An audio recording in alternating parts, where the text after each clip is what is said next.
are David Condons with 184. Mariano Ronconi is looking in fairly good spirits.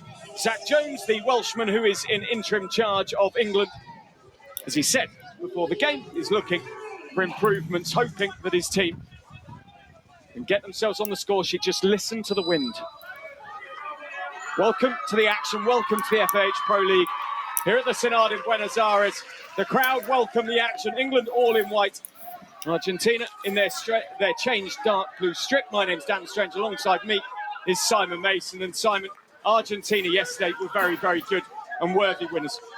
I think they played to their strengths from the very first moment. They only had 40% of the possession over the game, but they held it in the right places and they wanted to work across long distances and counterattacks. And England, to some extent, played in their hands. They gave the ball away in a midfield box, kind of if you drew a 10-metre square box around the centre circle. That's where the centre point, that's where they gave it away. And I just felt they got caught on the ball too often, and it allowed Argentina to do exactly what they wanted. Well, let's talk briefly about the weather. I don't want to dwell on it for too long. It's the sort of thing my grandfather would talk about at length. But the weather here, this is much more England in February at the moment. It's wet, it's blustery, than Buenos Aires yesterday. Do you think that will help England in any way? I don't think the conditions play that much, have that much of an impact unless they are seriously hot. They were warmer yesterday, but it wasn't the 40 degrees that we sometimes see in competitions. So I don't think it'll have much impact at all. My only fear is that if the rain starts to come down, the pitch then slows up because there's a lot of water on it, and that could change just some of the dynamics of how the ball moves and how the teams play. This pitch is my nemesis. It was where I first did my first bit of lead commentary and was delayed by 2 hours and had to literally talk to an empty stadium. So hope we don't get that today. I say it's more like England in February. It is in the mid-20s despite the wind and the rain. So probably not, well, Simon and I know full well it's not like London in February because sadly we're not in Argentina for this one. Argentina try and get the ball out quickly. Nico de la Torre under pressure from James Gould. England line up essentially 4-3-3, although Gould is playing just in front of the two screens and Goodfield just in front of him. Argentina, more regulation, 4-3-3.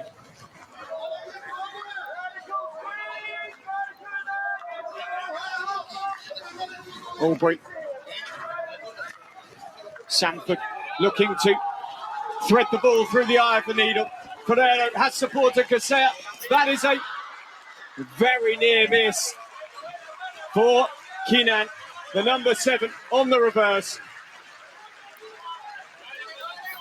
Well, they gave it away in the box that I talked about, Dan, trying to force the ball from. That's a lovely move from Kinan to get across Payne.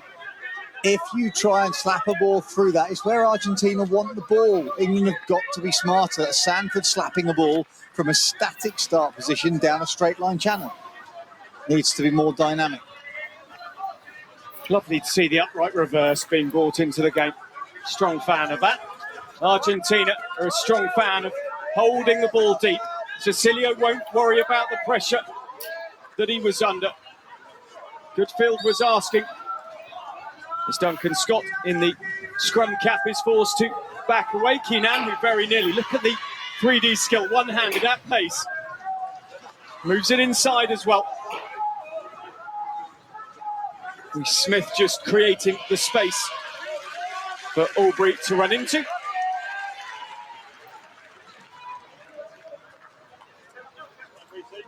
Mariano Ronconi after a disappointing Olympics for Argentina where they bowed out in the quarterfinals against Germany 3-1. Looking to rebuild this team.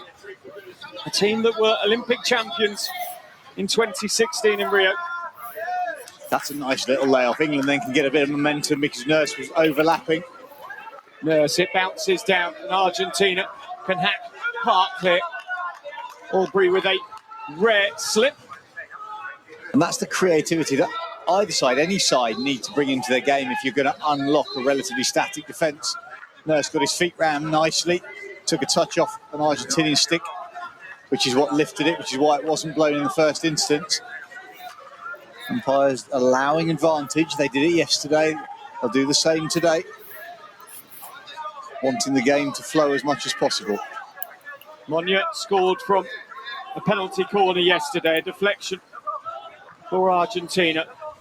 It had broken down originally, the penalty corner for Argentina. That's well intercepted. And that's the new rule for anybody who's waiting and wondering what the new interpretation is, or should be, certainly. There's still this 5-metre exclusion zone. If the players are static, a ball coming down into traffic, there has to be that. But a player can run across the line of the aerial to intercept. You saw it similar there. Samuel trying to get in the way, didn't quite do so then. It fell in between two players. In fact, it's been given for Ward, making it dangerous, and Argentina can play on. It was Salisbury originally for England with the excellent interception in the English half. Captain yesterday. Ball takes over from him today. De La Torre. 10 European-based players in the starting lineup for Argentina. Just Matthias Rey, based in their home country currently. Gore, little give and go from him doesn't work. Now, where was that going off? Sanford, it's been given as a long corner. Toscani's grinning nicely because even Sanford came straight through the back of that. Really aggressive. Did have to try and get the ball clear. I've got no issue with that at all. But so far in this round of games that we've seen out here in Argentina over the last couple of weeks, balls like that have been given as corners. Ollie Payne saves. The pressure was put on by Tobias Martin. It's cleared away by the head-banded Sanford. And now England can break with players up ahead as well. Couldn't quite find David Condon. Hashtag FIH Pro League. You can check everything out on social media.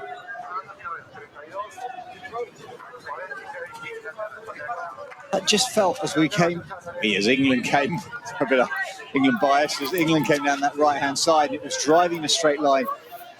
What we didn't see was the ball carrier just changing direction left to right and making a defender look over either shoulder. So there wasn't any real rotation. It felt that the ball movement was too narrow, so the defender can continue to track in the same straight line. Good take. Ball picked up and then just dropped out to Smith, who yesterday, for me, was a real standout player for England. Works exceptionally hard. Running into a flat stick there, though. Gallo took the ball and moved it on to Ray. His strike yesterday for the opening goal really was keen. And look how Cecilio just puts the handbrake on Argentina when he wants to. Well, tiny technical point for anybody who plays in that fullback position. Look how Cecilio distributes. So that's that skill there. Open hand. We've sort of commonly termed years ago, it's kind of a Gretzky-style ice hockey slap, two hands apart, and really playing through it. It's a combination. Sorry, it's a combination between a push and a hit, basically, but it gets the ball away much quicker. Generates good ball speed. Different type of skill. Don't see it very often. Wayne Gretzky, for any kids watching who aren't sure about that reference from Simon Mason. Fabulous 1980 and 90s throwback. One of the best ice hockey players, if not the best ever. I once saw him live. Saw him play live, Wayne Gretzky. Phenomenal. Anyway, play here in Argentina continues. That's a fantastic ball through. And Ollie Payne was left completely exposed, and it is Lucas Toscani. They've gone to video straight away, though, Dan. Ollie Payne has immediately turned around to say that was a backstick. It's punched through his feet. It was a delightful pick and turn. He knows. It's been overturned immediately anyway without it going upstairs. Diego Barbas has seen that straight away. Well, I'm going to say he's seen it straight away. No, he hasn't. It has gone upstairs. He has gone upstairs.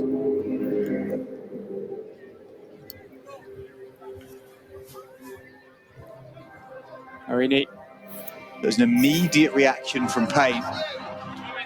But the turn to start with, ignoring the outcome of the actual shot, the turn as it comes in is absolutely fabulous. The pick and roll here to get in front. Now, did that hit a foot? Is that what they're asking for? Is there a foot in the build-up? Because that didn't. Oh, I can't see a problem with the actual contact point, but did it hit a foot? in the circle as Toscani turns. Well, Toscani scored against Spain in the 2019 Pro League. Has he scored here against England? That just hit the inside of his right foot. There's an immediate, look how many people have immediately turned from different parts of the pitch. That's not the defender who's on top of it. That's players looking from different angles. There's certainly something that's questionable. We didn't hear the question though, did we? So we're not sure whether Payne's asked about a back stick or a foot. The assist was decent. Has it clipped his foot there? Payne coming in for Mazzarello, who did little wrong yesterday, to be fair to him. Well, unfortunately, for my opinion, at this moment in time, this is no advice possible. Because you can't see, if the question was, did it hit a foot? If that is the question, then I don't think there's anything here that can categorically say that it does or it doesn't. That looks like it in freeze frame. That's the only angle that I think suggests it just hits the inside of his foot. Payne thinks about a movement. His left hand just flashes up as that contact point comes in the replay. Ollie Payne's 20th appearance in England or Great Britain shirt. Has he here conceded? But the one thing we did see, Dan, was Toscani's face as he rolled away. There was an absolute wry smile. He plays for HTC Uhlenhorst-Mulheim in Germany. That's Napoti in on his second appearance. There is no advice possible, therefore your decision takes back.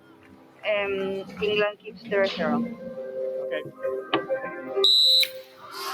Catalina Montesina, no advice possible. Well, that unfortunately is exactly what I thought the outcome would be, based on the fact you couldn't see clearly enough. There was that hint of, was it the inside of foot? I think Toscani's got away with it a little bit, judging by his facial expression. The England players, there was 3 or 4 who immediately jumped up, but unfortunately you can't get every angle of every moment in every freeze frame.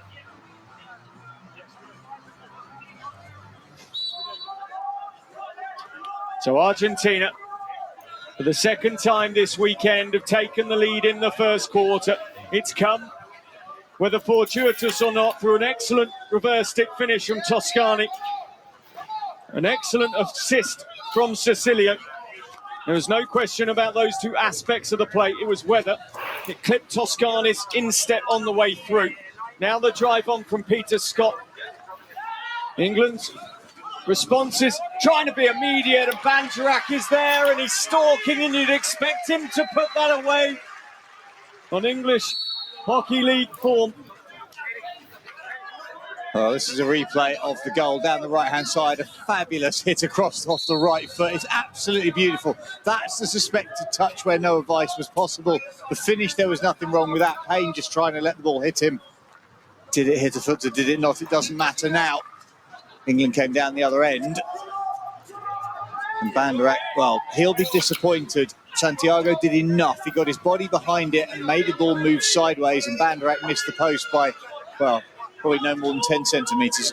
He's almost one of those players, Nick Banderac, if you want to call him a hype player. There have been people who have almost campaigned to get him in the England squad. It's the sort of chance, obviously, he would want to take. That goes without saying, but he also, to a degree, needs to take to settle himself. He has scored, of course, in Valencia in the previous round. Scott moves the ball on.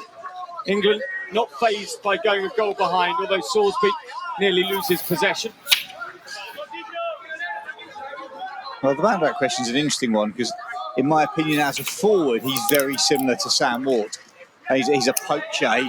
You wouldn't get him doing what we see from Argentina. So Ferreira, when he gets the ball up front, he just goes one-on-one.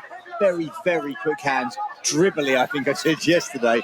And neither Ward nor Banderac do that. They strike, they pick, they run, and they find space, and they hit and finish. But therefore, Banderac needs, I agree with you, Dan, he needs to convert the chances that he gets. Scored one in the first round of matches off his knees, did very, very well to finish, but since then it's been limited opportunity. He made it 1-0 against Spain in February. Whistle goes. Park just frustration showing. Standout player along with Reece Smith, who has the ball now yesterday. Park, who plays for Surbiton. Smith is a Wimbledon player.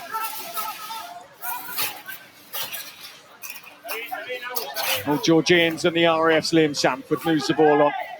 That's battling play by Begayo. You come to expect that from a player who scored in the Hockey World League final of 2017 in Bhubaneswar against Australia.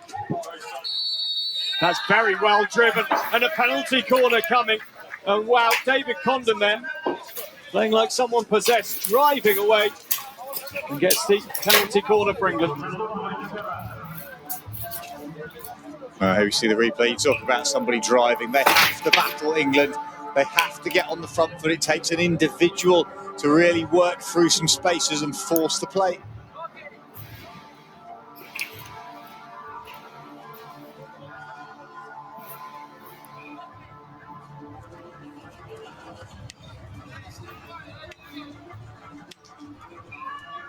Ward and Creed has stepped up on the first slip. Single Castle. Ward it is, low. It's saved by Santiago. He is a goalkeeper, of course, stepping in with Juan Papaldi. The ever-present. Not in this Argentinian team now. Santiago, given the chance here in the Pro League over Remy Bosso. Stepped up in the shootout away in Australia last year. For you, Simon, obviously that was a good save by Santiago. How have your views been on him in these games? Mixed, to be honest. I think he's been solid. He's not done anything exceptional, and he's let a couple of goals in that he'll probably be disappointed with. So I think it's kind of a B, really, to just below excellent if you're going to put it in examination standards. Above average, but there's been nothing outstanding. Ward, for me, doesn't get hold of that at all. That's a relatively straightforward save for Santiago. He can get a stick down, read it all the way through. He's driven that right hand down into the ground to create the block. Hasn't really had to explode sideways. It's pretty textbook. Played at the top level in Argentina, England, Malaysia, Australia and Belgium, where he is now at Le Gantois. Valero nearly nicked that. Sanford instead came across to cover, and as you would expect from the experienced Liam Sanford now. Well, I think for England, sorry Dan, to get anywhere going forwards, they need to work on what they're going to do with Creed and Sanford. Sanford yesterday in the first and second quarter created a platform, a running platform that gave England options because he carried the ball forwards through midfield and then ran without the ball. Creed won't do that as much, but I'd like to see him go overhead a little bit more. He's got a great range of passes to see the longer passes, the sort of ball we watched Belgium throw, that type of pass that I'd like to see Creed throw more often. Salisbury, support from Condon, who just leaps like a hurdler in national hunt racing over the ball. Turns, shoots, Santiago digs it out his heels. Aubrey, and that's a better save from Santiago on the second time of asking. Aubrey got that away so well. Quick hands through the ball. The first one, that said Santiago got average. He caught that under his foot, didn't he? Didn't get through the kick at all. Stuck under his boot. Well, Simon Mason's assessment, Santiago is not the A-star student of James Mazzarello. Mazzarello, though, today, the Loughborough student. He went to Loughborough, apparently over Oxbridge, apparently over Oxford and Cambridge. Mixing academia and a world level. Sportsman as well. Panjarak on his nose. Tellini sees the funny side. Talking about players under pressure, Jose Tellini under pressure at the moment for Argentina. That's a very good tackle indeed. Keenan coming back and doing the business for Argentina inside the last minute of the first. That was Condon when the ball got stuck. It was well cleared in the air. Look how Aubrey even gets his stick through that. Condon to start with, touches it into the turf, but he gets just under that front edge of his kick, which rides up really high on his foot and then toe pokes it away. Aubrey, who attributed, we saw there, attributes a lot of his rise and development in the game to coach Nick Thompson, a player that Simon knows very well indeed. And is watching. There goes the hooter. In a quarter where Argentina Matthias Ray will be happy with how his team have gone about their business. Thomas Santiago, though, has been busy enough. England have had their chances. They haven't managed to breach the Argentinian defences yet. It is 1-0 after the first 15 minutes.